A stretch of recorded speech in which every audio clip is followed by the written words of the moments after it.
Poinders Road, Clapham.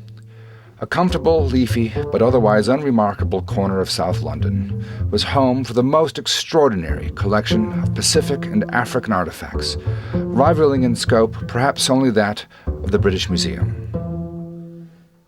William Oldman, a farmer's son, started his ethnographic career in the 1890s and spent the next 50 years sourcing specimens from every part of Britain. With an erudite, cultivated eye, he pursued his vocation with a determination that belied his genteel manner.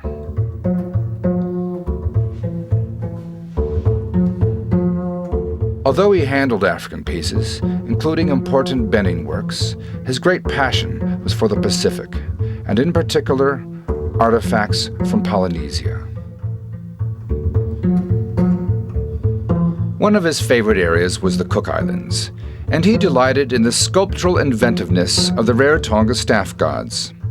With their ingenious abstracted figures set beneath the massive heads, their eyes piercing, he thought them to be the apogee of Pacific Island art.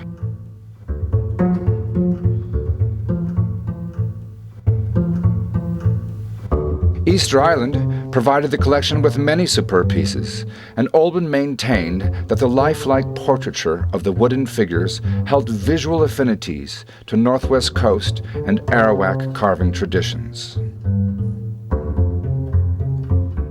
Upstairs contained Hawaiian material, with shark's teeth weapons presented in front of the Great Feather Cape.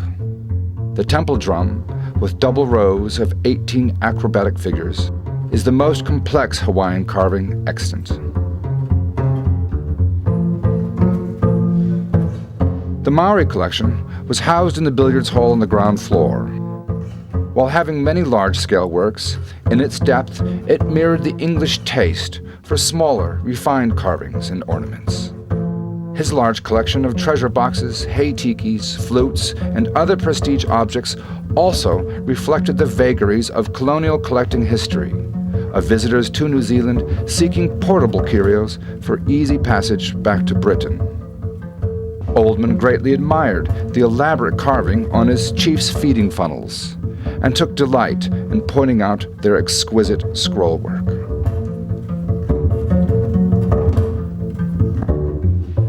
One of 43 treasure boxes in the collection, this large example would have held the personal adornments of a highly ranked chief.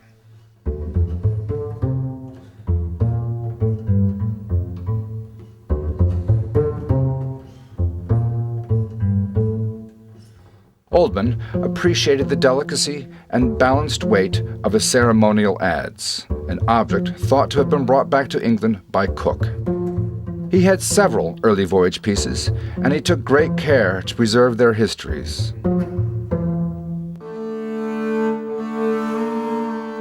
The collection of Maori nephrite included numerous hei tikis, ear ornaments, maries, and blades.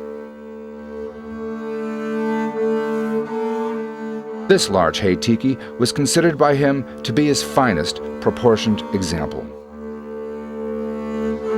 He liked to collect series of things, as it provided opportunities to note variations in style.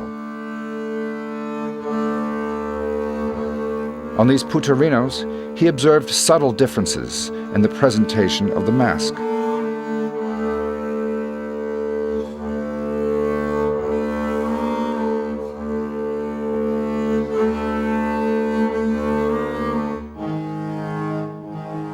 Oldman also enjoyed comparing objects cross-culturally. Here, he and Roger Duff of the Canterbury Museum look at two Triton shell trumpets, one Maori and one from the Marquesas Islands.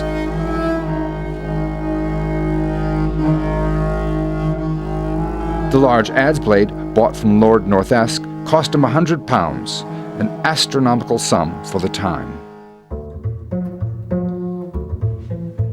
Maori gable masks looked down upon the writing desk, a piece of furniture more covered with artifacts than with bits of paper.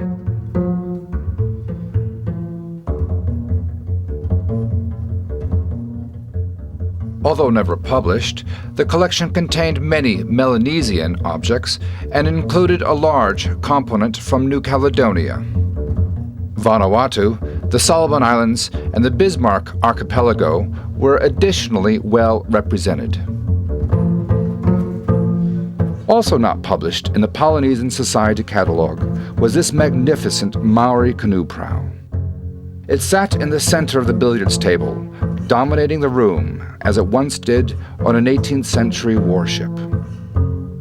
Nearing 70 and forced to move house, he decided to sell everything.